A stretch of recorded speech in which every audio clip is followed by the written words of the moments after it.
de la messe, en plus de toutes les intentions prévues pour cette messe, vous avez constaté que de façon particulière, nous prions pour les soldats béninois qui ont perdu la vie.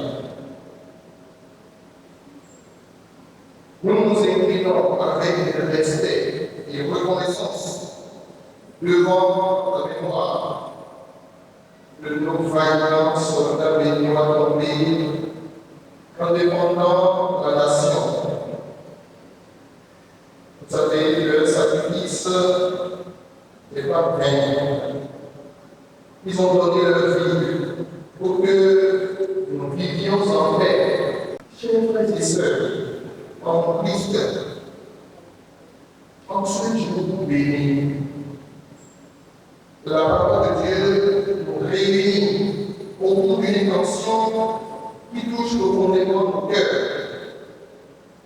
Priez pour les détenus politiques et les exilés de notre pays, le Bénin.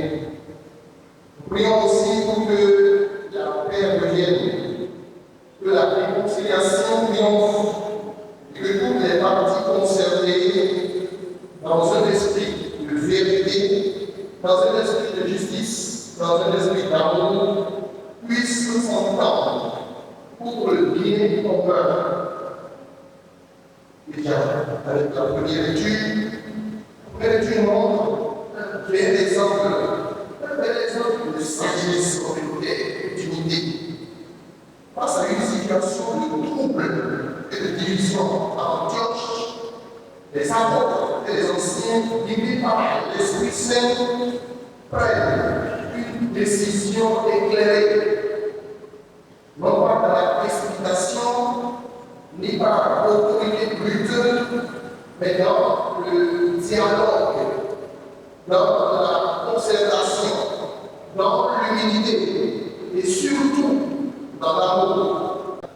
Le Bénin, comme dit Papi, a besoin d'hommes et de femmes capables de dépasser les blessures, dépasser les rancunes, dépasser les incompréhensions, pour faire place à la miséricorde, pour faire place à la justice équitable, pour faire place à la réconciliation, comme tu l'as précisé à l'entame de la messe. Nous demandons à Dieu que ceux qui sont en position d'autorité soient éclairés davantage, comme les apôtres l'ont été dans la première étude, pour que les décisions humaines, sages, justes et empreintes de compassion soient prises, non pour diviser davantage, mais pour guérir, pour reconstruire. Nous sommes aujourd'hui dans un champ de foi, prononcé au cœur même de l'épreuve. Nous sommes dit que l'amour est plus grand que les cieux, la vérité plus haute que les nues. Frères et sœurs, mais lorsque tout semble obscur, même lorsque l'injustice semble triompher, même lorsque l'on est loin de sa patrie ou privé de sa liberté, Dieu demeure fidèle. Son amour ne change pas. À tous les détenus politiques, à tous ceux qui vivent loin de la terre à cause de leurs opinions, se sauvent à l'extrême message. Dieu ne vous oublie pas. Il voit vos larmes. Il entend vos soupirs.